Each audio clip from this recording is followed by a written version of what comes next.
showbiz bilang palabang nanay, pero hindi ko alam ngayon sa kanyang edad na 89. Ang tinutukoy natin, si Mami Inday Barreto. Mami, Oh, kumusta ka na? gano'n pa rin. Feisty Palaban pa pa rin. rin pagka may kalaban.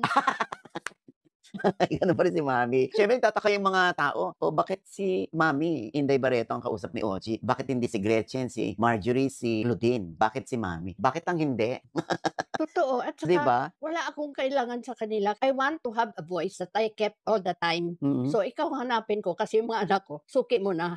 Baka nasawa na sila sa mga anak ko. Ako naman. Siyempre tinatanong nila bakit nandito si Mami? Bakit niya ngayon kausap si Ogie Diaz? So, but seriously, sabihin ko sa'yo bakit. Kasi alam mo naman pinagdaanan ni Claudine 'no. Nakita mo siya, what, 12, 13 years old, sabay kayo dun nagka-ano. You know who she was before. She was at the prime of her talagang she was a Claudine Barreto. Oo, sikat na sikat. Malaking contribution niya to make people laugh. Tapos, I don't know, baliktad lang siguro yung mundo na bini-bless ka tapos yung universe pala ng aagaw. Mhm. Kasi I don't know kung saan nag-turn ang ano niya, when Rico died, that was really bad, 'di ba? So, never mind yung napagdaanan, that's so well written already lahat. When she got married to Raymart, parang phase 2 ng buhay niya, 'di ba? So, ang dami nagtatanong sa akin, mga pinsan, mga ano, "Why him?" Sabi ko, "Why not?" 'Di ba? Hindi ko naintindihan kasi magalang naman siya, eh. Mhm. Magalang si Raymart, mabait siya. Tapos best friend ni Dennis Padilla, sila naman nag-ano-ano nun, eh. To cut it short, they got married. Ay naku, Odette, one of the most beautiful wedding you'll ever find. Whoever Raymart gets now a girl, he can never give that girl like that. The fact na iba ang sitwasyon sa kano. Tas Mm. talagang match talk, sabi nga ng some executive na hiwalay na, sabi nila, when they saw the wedding of Raymart and Claudine, parang nagkakaano sila to get married again. So, yun na naman, sinasabi ko sa'yo, baliktad yung mundo, eh. When you're at the top, bigla lang babaliktarin ka. I don't know what happened. I never saw it. Kasi they're together, ang laki ng family namin, parties, lahat. Everything was normal. Hindi ko napuna kay Claudine kasi well, she had a baby, 'di ba? Oo, Si ano, bunso. oo. I didn't notice the change kasi sabi naman pagod lang and everything. I was in the States, buntis siya. And then she had a baby. Nagka-postpartum siya. Ang dami nagpo-postpartum. So I don't know, maybe it triggered something. But then si Claudine, alam naman niya, and we don't keep it, eh. So, feeling ko lang, ako I'm frank and honest. I can face Raymart maskin paupuin mo siya sa harap ko. Kasi alam ko nagkagustuhan sila. Anniversary namin ni Daddy. Dumating sila dala ni Claudine. Claudine was flashing a 5 carat diamond engagement ring. Mm. Tapos hiningi sa amin yung kamay ni ano, Claudine. Eh, tuwa kami lahat kasi family, ano yun, the family de Santiago, they really thought was a good ano. Kami rin. Tapos, yung word niya lang kay Daddy, si Daddy hindi masalita, eh. Sabi niya sa amin, alagaan ko po siya, hindi ko siya sasaktan. Sabi ni Raymart kay Ewan, Claudine. dalawang word lang yun, I'll never forget. Kasi Okey. bumaliktad, eh. Later on, basta't nakikita mo rin, eh, na hindi na siya happy, na parang nakikita ko yung mga nuances na ng ano, basta something's wrong. With Instinct ng mother, yung sa relationship mm, nila. mm. Iba na siyang Raybot nakikita ko. Sa akin, oo, magalang siya sa amin. Pero kay Claudine, hindi na siya whatever it is. So, fast forward again. I call it 7 sorrows of my life. Sometimes, napako lang tayo, ay, how lucky, ganyan. So, one afternoon, I went to the mall. Ako lang mag-isa, palagi yan, eh. Tapos, papasok ako ng mall, the phone rang. Bigla lang, may umiiyak. So, it was Claudine. Nung una, hindi ko alam, eh. Sabi ko, Din, ano yan? Ano yan? Ma'am, hurry up! Humihingi ng tulong. Sa sobra kong ano, napaupo ako sa pavement ng door, main door ng SM. Diyan lang nakita ko. I called her. Sabi ko, Jen, hurry up. Kinuwento ko sa kanya, si Clunis ka, no? Sinasaktan nata ni Raymar. Alam mo, sa Tarantan, hindi ko nasabi na sa SM ako. So, pagdating sa kondo, Mama, you hurry up. So, ganito. So, I took a cab. Ayun na, basta kasama na kami. It was raining so hard. Pinababa niya yung driver niya at saka bodyguard niya. She drove. Nakita ko sa anak ko, talagang ano, she drove all the way to Loyola Grand Villa. Anong year po ito, Mami? Baka beginning pa lang, pero may anak na sila, nandun na si Maliit pa Santino. si Santino. Oo. O tapos? Pagdating ko doon, alam ko may gulo. Ang mga anak ko kasi, OG, alam ko kung may sakit sila, alam ko kung may kagalit sila, alam ko kung may kaaway sila, alam ko kung sinaktan mo sila. Mm. In fact, kung may problem, one of them may away with anyone sa partners nila, I can hear them crying. Sorry, Mm. aswang ata ako sana, para mayroon akong pakula, Oh. visit sila. Sandali, Mami. So, nung pumunta kayo sa So, bahay ni Claudine Tapos, bumaba si Raymart, wala, normal naman. Mamaya konti bumaba si Claudine, Oh. hindi naman siya nagwawala na. Yes, na-injection na pala. That was the start of that famous injection thing. So, sino pong nag-inject? Siya, si Raymart. In-injectionan po si Claudine? Oo, kasi later on na lang, sorry I cannot baka I might shout. Kaya umiyak ako before coming here kasi it's opening old wounds, eh. Tapos bumaba si Claudine, so let's all eat out and all. So parang nagtingin sa ma'am, away-away lang yan. Then he brought us out, ate out, binibigyan niya ng pagkain. Ang bait, he already marked. So that's episode number 1. And then there were 7 more that came. Another one and another one. Usually ganyan, sumisigaw. Ba't ka naman sisigaw? Si Claudine, walang boses yun eh. Alam mo naman kung sinasaktan yung tao eh. Takbo ako na takbo. In one of the, I think the third one, 7, yun eh. I don't know, in Rome somewhere, meron ba may Hills of Sorrow or something like that. Pero mami, sandali lang. Yung pong injection, bakit ini-injection ng si Claudine? I'll go to that later on. Okay. Kasi yun ang ginamit niya eh, na nag-i-inject. Yun ang ginamit po Nino? Hindi Raymart. Na- Dati, later, pinalabas niya na mga injections or something. So, Oo, I'll go. na-addict si, hindi naman. Hindi naman Drug nakita addict user. siya kasi hindi naman siya nagwawala-wala. Okay. Di ba? Mm-mm. Basta,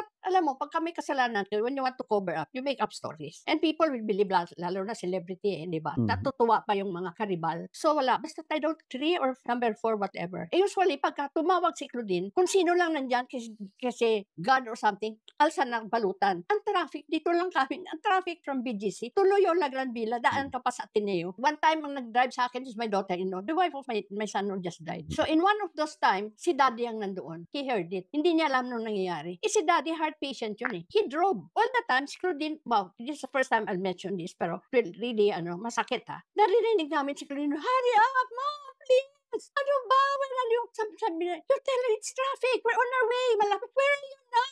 Come na. Gaganon siya. Ibang klaseng iyak yun. Sabi ko, parang kinakatay-natay to. It was so bad. Pagdating namin, ayan naman si Raymart bababa sa stairs. Oh, ma'am, dad, sit down. Upo kami sa sofa. After a while, bumaba si Claudine. After a while, hindi right away, then he was normal lang siya. Bumaba ulit parang normal? Okay, Dracula kasi double face siya eh. Wala lang siya parang, why did you come? Parang ganon. Pagbaba ng anak ko, alam mo, sabi ko sa iyo, pagka may problema, alam ko. Hindi na siya anak ko, nakakita ko.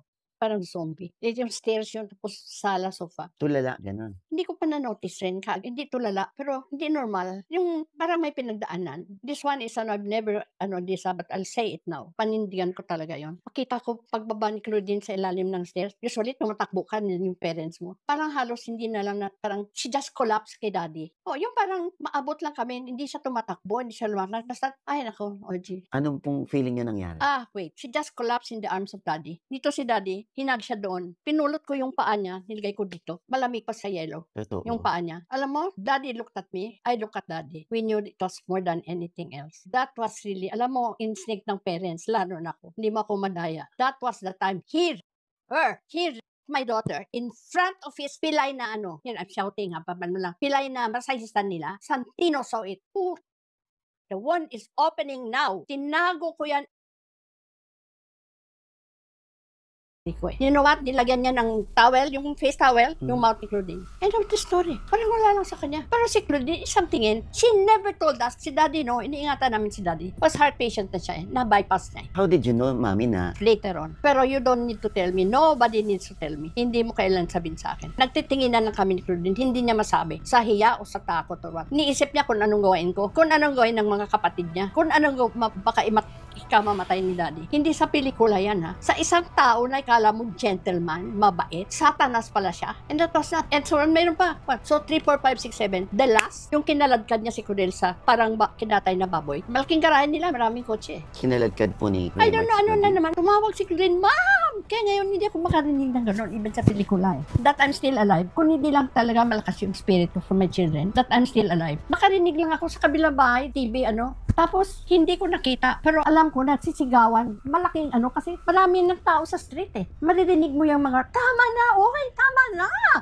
Tulungan nyo ganun. Wala magawa. Nakita ko lang later on. Minsan lang pinadaan sa akin kita. They have to hide it kasi parang ako na rin ma-heart attack eh. I froze eh. Parang hindi na rin ako bata noon. Ang nakita ko lang, hinahabol niya si Claudine. Parang daga yung anak ko. Running away from him, hinahabol niya. Tapos yung malapit na si Claudine, malapit sa door. Para siguro mag-escape, tatago doon. Naabutan niya, hinablot pa niya. But before that, sumisigaw lahat ang sinasabi. Tama na! Uy, ano ba yan? Yung mga kapitbahay po, yung mga kasambahay. Sa labas na sa street. Sa labas It na. was all over. Many people saw it. So, daddy stopped the car. Kinuha niya ng telephone. Raymart! Kala ko baka mamatay si daddy.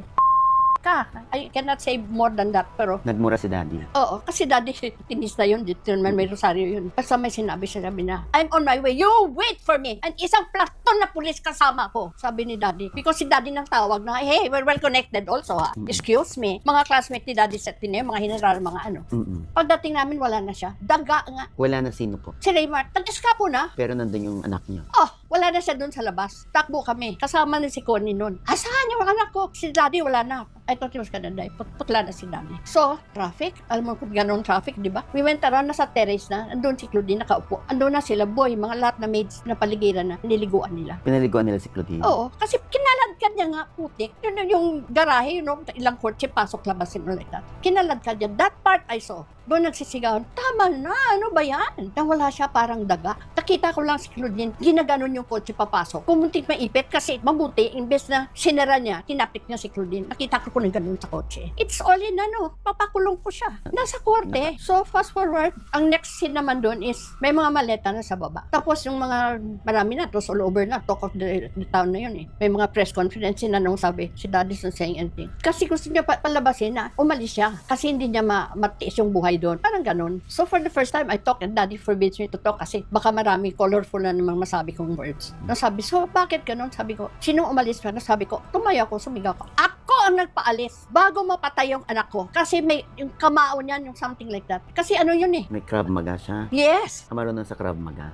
Ano siya? Expert. Isang anak ko, babae, hindi ko na lang sabihin pangalan, sa Claudine, went to India and learned that because you try that on any one of us, Barreto girls, hindi ka lang ganun maga-maga yan. So end of the story, naghiwalay na. Guess what? Yun ang iniiyak ni Claudine. Nobody defended her. Kasi kung tatay ka, si daddy papatayin. Kung ako, papatayin niya na yung daughter ko, papatayin pa yung husband ko. Nagtimpi lang ako. Pero doon mo makita kung paano kami ka-cultured na tao. As if nothing happened. Tapos ngayon, kasi si Claudine is into drugs and everything. So, pinadoktor na namin and all that. Na lumala. Pinadala pa namin yan si Claudine sa sa Thailand. Kasi we have to prove that she's not a drug addict. She has mental illness brought about by. Alam mo na yung story sinabi ko sa iyo ngayon. May anak kang babae, tingnan mo lang kung how you will feel about it. Tapos nagkaano siyang si Claudine doon, nagkasama na ito, nag-premonition si Claudine, she came home. The day she came home, si daddy was already pala, tinakbo na sa ICU. He never came home anymore, namatay na lang doon. But in that one of the, that thing, sa galit ni Claudine na sabi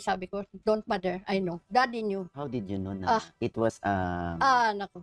Later on, kinatago niya sa amin kasi takot siya. Pero yung alam na alam namin. I don't know about daddy, but of course si daddy will never, Inamin ba sa inyo ni Claudine? Yes. That's how I found out about kay siya may Paano pong klase yun na pagsasamantala sa kanya? He her. May masahista yan, dala-dala niyan. Pinapalamon pa namin yun eh. Dala-dala niya palagi wherever he goes. Yung life niya with Claudine, hey, nangin asenso naman. My God, never mind. Diyos na bahala dyan. After that, I don't know what happened. Tanga ba kami o mabait o gaga or whatever. Ngayon ko lang nalaman eh. Straight from the mouth of God kasi nangin prayerful na ako. Di ba when you pray to God, whatever enters your mind, that's it, sagot niya. Nadalawa lang man ang mayroon ako. Wala nga akong Forbes Spark or anything. I only own in my body, element in my body, only two things, a forgiving heart and a loving heart. Tanga pala, but that's what he wants up there. So, siguro hindi kami, I did not take, count daddy out, I did not take, you know me, saktan nyo na ako lahat, don't touch my children, you're gonna get it, you're gonna get it, maski na magkapatid kayo, you have no right. Alam mo yan kasi may mga anak na eh. Alam mo yun. Siguro sabi ko, pumasok lang sa ulo ko all the time that I was behaving like that. Ang bait namin sa kanya. Para nothing happen, nalaala ko lang na sinabi ng Diyos that wrath is mine. Kaya sabi ko siya kanina, walang utang. Let's not even talk about money. Ang money, pwedeng mabayaran yun eh. Walang utang na hindi binabayaran. Wala kang atraso, hindi kasi singilin. His time will come. Then, after that, pumunta siya dun sa bahay, kila Claudine. Claudine treats him well. Oy, send yung food ni daddy mo. Pasain. Galing si Santine magluto eh. So, hindi pagkatapos nitong mga ito, nung naghiwalay na, so pumapasyal pa rin si Raymart sa bahay ng hindi naman mag-ina. all the time. But Pero pag nandoon, inaasikaso. Oh yes, pati si Claudine kami. As if nothing happened. Kasi sabi ko, I hate myself. O Jay, gusto ko sampalin sarili ko. Because why didn't I do anything about it? Ayaw lang siguro ng Diyos. And then ngayon, makidiyos na talaga rin ako. Basta naisip ko lang talaga, anyone who does me wrong, wrath is mine. Palagi na lang ako ngayon eh. I have to be safe for my children. Gusto ko sila dalhin to all kneel down on their knees in prayer. They will have to make mana the forgiving heart that I have and the loving heart that I have, which I find in this Kasi hindi lahat na tao kailangan mo mahalin. Ayaw kong bahiran yung ano. I tell Claudine. Si Claudine pa. Tuwan-tuwa pag ano, tinutulak pa niya sa creamer at mga bata. So I told Claudine, you never put hatred in the heart of your children. Kasi pagka mabahiran na ng hatred yan, mawala ng love. Kung walang love sa puso ng mga anak mo, they will never be lovable. They will end up like him. All the time, medical na and everything. Kasi, so what? Kami mismo ni Daddy may kasama pang ano, ibang doktor kasi baka doktorin mo, pwede mo naman yan palitan yung urine or what. He was never on drugs. Mayroong konti lang because may isa siyang medicine that has of that. Sa nervyos. Kasi nangin na siya Nangin na. So may tinitake na si Claudine pang nervyos. Diba? Ganon. So, we were okay with him. So, pabayaan mo na. Tapos, dumadating, nagka-girlfriend siya, hindi rin natuloy. Tapos, yung dumating naman si Jody, wala pa alam si Claudine kay Jody Santa Maria. That's her lookout. I'm not gonna say good luck to her. I'm just gonna pray for her. But, proceed at your own risk. Kung di mo pa alam, bahala ka. Bahala ng Diyos, nasabihin ko. But the thing is, mga bata, walang pangbayad sa school. Si Claudine, walang pamalengke. Walang pangbayad sa employees. Wala na siyang project because, parang hindi na siya normal. And you know naman, mga rivals mo dan will capitalize on that Alam mo naman showbiz elimination So wala ho bang naipon si Claudine sa kanyang kasikatan? Claudine was so very rich, the highest paying at that time. Tell me kung na kung saan napuntang pera. Saan po? Hindi naman nag-e-hermes yung anak ko. Hindi walang alahas yun Ayaw nga gamitin mga alahas ko Then there was an episode, they had so sabihin ko na nasa court rin yan and it's in the book that I have written. Pero mami, saan na napunta yung mga ipon ni Claudine? Okay, one incident lang. Mayroon silang joint. Lahat joint yan They were still on ata o naghiwalay na or whatever. One day, punta si Claudine sa bangko, millions Yung lang nila, yung... I mean, yung alam ni Claudine meron pang millions. Oo, kasi... Like sorry Ano pong figures? Ilang figures po? Hindi ko maano. Yung di ba, when you have money in the bank nung bawas ka nagdagdagan nun, hindi mo naman inano yun Okay. So, alam mo lang may pera ka sa bangko. So, When she went there to withdraw, hindi naman niya withdraw lahat Pagdating din, ay ma'am, sandali lang sandali lang. Sandali, 1, 2, umabot na ng 1 hour, 40 minutes. Paglabas, wala na yung pera. Na-transfer na. Sino yung kausap ni Claudine? Pinsan ni Raymart. na taga-bangko. Yes, working for that bank. Kaya pala doon siya nagbaba. Joint account. So what happened to the So money? she's poor. Where's the money? I don't know. Sino kumuha nun? Si Oji Diaz o si Inday Barreto? Dalawa lang makakuha nun Pumunta ka sa bangko ngayon in 5-10 minutes, you get your money. Umabot one, and then I just found out later on, kaya binondahan ko she just collapsed right there and then. Sa gutom siguro pa. You find out you're poor? Napakasimple yun. Ang dami pa. When she was with Claudine, ang trabaho niya? Lang yung kasama-sama sila Dennis, yung patawa-tawa doon. He had no fantastic Tapos, pati mga kapatid niya, they talk about it. The family, I won't mention na lang. Collection yan, basta now, I want collection of bike. Yung mga bike pala yun, akala ko mga 5,000, malaki na. Pero pala yung abot ng 1 million, half a million. O, hindi naman isa mayroon siya, 2, 3. May Porsche siya, may siya. Dati she had everything. Pasok sa ulo niya yung photography, mayroon yung machine niya, mayroon refrigerator para lang for this machine. May isipan niyang bike, car. Photography.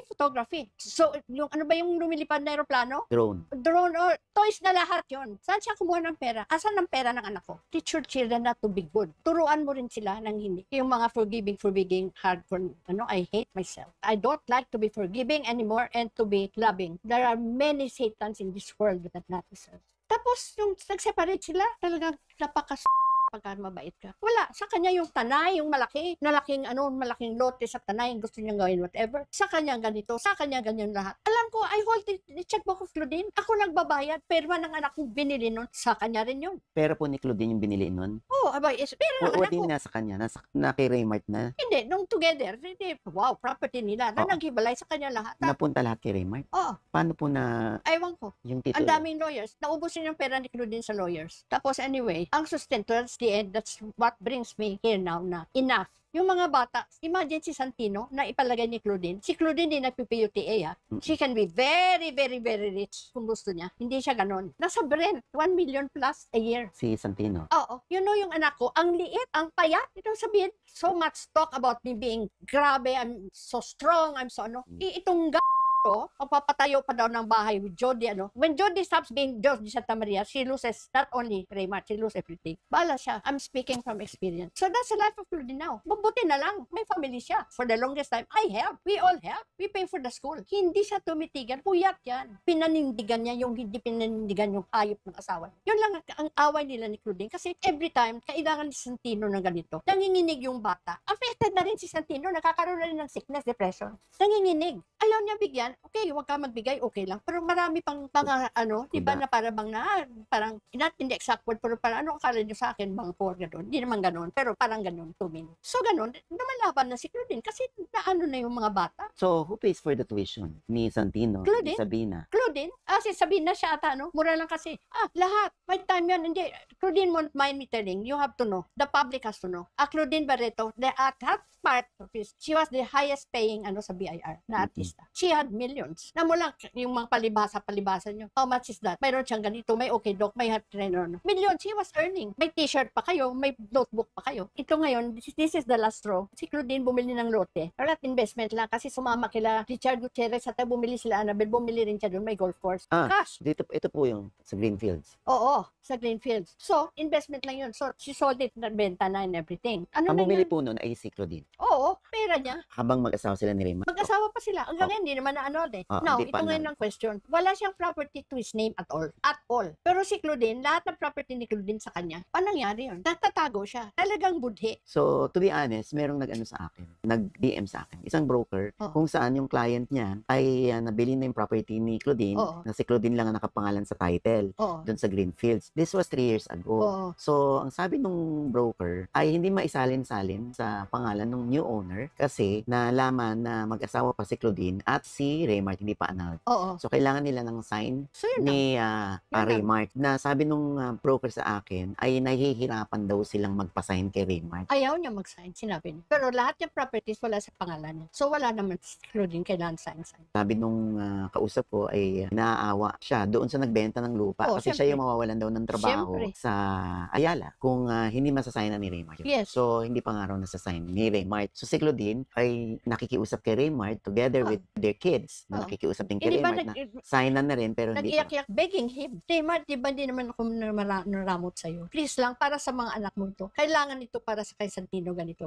Wala, hindi niya. Wala lang sa kanya. Umiyak si Claudine. That is what brought me here now. Walang tao pwedeng magpapaluhod sa mga anak ko. They're hardworking. Hindi sila magnanakaw. Kakasuhan nata si Claudine or something? Yun nga po.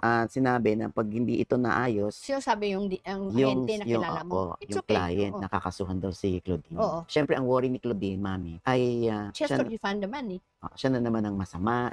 Samantalang umuo na raw si Raymart. Tapos, ngayon, hindi na raw magsasign si Raymart. Ayaw niya. Got along. You got away with all the... You broke my child. You broke her soul. You broke everything in her. And here she is still fighting para sa mga anak niya. Na dapat sa'yo, tulungan mo to cut the whole thing up. Got away with a criminal thing that he did. Plus, sinasiraan niya pa si Claudine na drug addict. 3 doktor, lahat na St. Luke prominent. Makita, hindi mo mas mabili yun, mayayaman yun eh. Proves na she was never into drugs, but she was taking drugs. Napang gamot. Marunong talaga siya. It's really cruel. Kasi when he hits, he knows where to hit. Dito wala ka, magpunta kami doon. Kasi para ba, baka nagtatantrums na si Claudine or what. Alam, saan lahat, dito niya hinihit. Pero dito, tapos alam mo, panay, yung maganda yung balat ng anak ko walang hiya siya. Polka-dot. Ano pong nangyari? Panay, marami na. It was all scars. Tapos, sabi niya, Sa suntok? hindi, basta mayroon. Sabi niya, nag-i-inject daw si Claudine. Tapos, I don't know kung nagpadala siya doon ng whatever. Talagang, he really wants to kill Claudine. To torture it. Kalat yan Kalat yan pinag-uusapan na to. Sabi ko, no, the truth will come out. So, marami siyang ganun scar kasi injection. Ikaw, OG, matalino kong tao ka. If you're into drug, nag-i-inject ka, iiwan mo sa tabi ng kama mo, iwan mo sa banyo, iwan mo everywhere. Mahal yan, How come? Nakita, mayroon doon sa tabi, mayroon sa lahat. Diba? Planted. He was flippant pa about it na para, bakit hindi ko naman siya sinunog ng sigarilyo? Ang ginamit ko, tabako. Oo, kasi pinapalabas niya na Claudine is a liar. Na Claudine is lying. Tapos, lumabas yun kasi dinasabi rin ng lawyer ni Claudine, ganito, ganun. Kasi kung nainis na siya na parang, okay, get me if you want. Tagal na yun hindi naman sigarilyo ginamit ko diyan magsunog tabako. Kasi mali. So, the whole story na kulang pa yan sa action. Please, pasalamat din pa kaumiya kasi when I cry, that's dangerous. That is really, but I cry in my house. So, ang gusto ko sabihin, nakaraos ka na, nagawa mo ng lahat, nagnakaw ka na, nanakit ka na, pinahiya mo na, ginawa mo pang drug, ginawa mo pang ganito, lahat. Hindi mo sinasabi ni hindi mo sinasabi, pero nasabaw si lahat yun. Now, I'm gonna get it. Tapos, hasta pa naman ito, isang signature lang. Paluluhodin mo yung nanay ng mga anak mo. Begging naman, Mark, please naman, I need that money for the school of Santino. Hindi naman ako nagramot sa'yo buhay natin, di ba? Naalaala mo. When I saw that, I said, I stand up, Inday Barreto is gonna stand up and fight. And you know what? Dagdagan mo pa, takutin mo yung anak ko. Lahat, si Claudine, lahat kami. Kaya sabi ko, no, na-mention lang, basta isa man of few words, isa lang nasabi ni Daddy, na-mention yung pangalan ni Raymond, sabi niya, he could hardly raise his arms, na sabi niya, that guy owes me a life. Yun lang ang sabi niya. That guy, that's Raymond, owes me a life because he killed my daughter. He killed the soul. Ako yung nagsasabi na he killed the soul. Claudine is a broken person. Isang ganda ni Claudine na yun. Alam mo, may light na yan. When a person goes through that kind of suffering, nagkakaroon ka ng ano, he has never been as beautiful as he is. Lahat na lang as ng mga tindera sa palengke sa mall. But my husband said, that guy owes me a life. He's gonna pay for it. But I come here now because isang signature niya lang, ang daming signature na kuha niya na nanakaw niya sa anak ko. Naisahan niya, wala ni isang kusing sa pangalan niya. Hindi ba that is the height of betrayal? Magnanakaw lang ang gumaganon, swindler lang. I said no. And then si Claudine halos na mamatay-matay. Yan na natutulog. Iyak na iyak. Doble na eh. Namatayan ka pa. You're hard up. You go kung saan-saan. Pero pinanindigan niya. Walang kulang yung mga nakatanong mo kay they dress well, they eat well, they have a car, they have everything. Kaya sabi ko, din stop it. You think mommy is strong? Di ko makayanan yung ginagawa mo without fighting. Sabi ko, saka hindi yan, hindi tipo hihingi kay Gretchen, hihingi sa amin. Pero kung kapatid ka, kung parents ka, alam mo eh, walang anak ko humingi sa akin ng pera. Mahirap humingi eh. Yan ang masakit sa loob ng Claudine. Yung mga anak niya nagpapalimos sa tatay. So sabi ko, when Pito died, I said no. And then tama-tama, nagsisynchronize eh. Na mayroon na ngayon baka they will sue Claudine or something. Sabi ko, takutin yan eh. You know, pag hindi ka kriminal, hindi ka sanay gumawa ng masama. Everything scares you. So, sabi ko, namatay si Mito. No, I'm 89. I can go anytime. I told Claudine, you stop it. It's the last time I see tears from your eyes. I did all the crying for you already. Not another tear because tatapusin ko ito until the day I will finish it. Hindi ako mamamatay. I will not die until I finish this. And he better watch out because I'm gonna get him. And then I can rest in peace because alam ni Claudine that if I am still here alive, it's because of her. It's not fair. Pag naman sabihin, Oji, na a mother, 89 years old, will just sit down in that stupid wheelchair and watch your daughter kinakatay na, pinapatay na, ninanakawan na, niluludhan pa, hindi siya Diyos. Ang Diyos ni Raymart, Satanas. Ang Diyos namin, Diyos sa taas. He's gonna get it, not from me. You just watch. Ang bait namin sa kanya. He has no right na kailangan lumuhod yung mga apo ko. Kaya namin buhanin yung mga apo ko. Pero ang kapal niya, I hate him. Mami, anong pakiusap mo kay Raymond? Sabihan lang yun, but it's so cheap. Do not judge a book by its cover. Tinanggap ka namin. Buo-buo yung hindi mo natikman sa family mo yung love. Hindi mo nakita sa family na ordinary. On how it is to have the kind of family we have. Sinaktan mo na yung anak namin. Ha? Hindi ka pa mo yung anak ko sa harap ng masahista mo. Hindi mo alam, nakita ng 5-4 years old na anak mo. They did not know what it was. But they know that their mother was struggling. Tapos, kinuha mo na lahat na properties na pinaghirapan niya para sa mga anak niya. Mga anak yon, which is supposed to be your job. Wala kang property at all. Ang yaman ng tatay mo, yung mother mo used to complain to me na sayang yung trabaho ng tatay nila para mabigyan sila ng ano. They don't even look at it kasi it's easier to steal. You married my daughter because she was Claudine Barreto.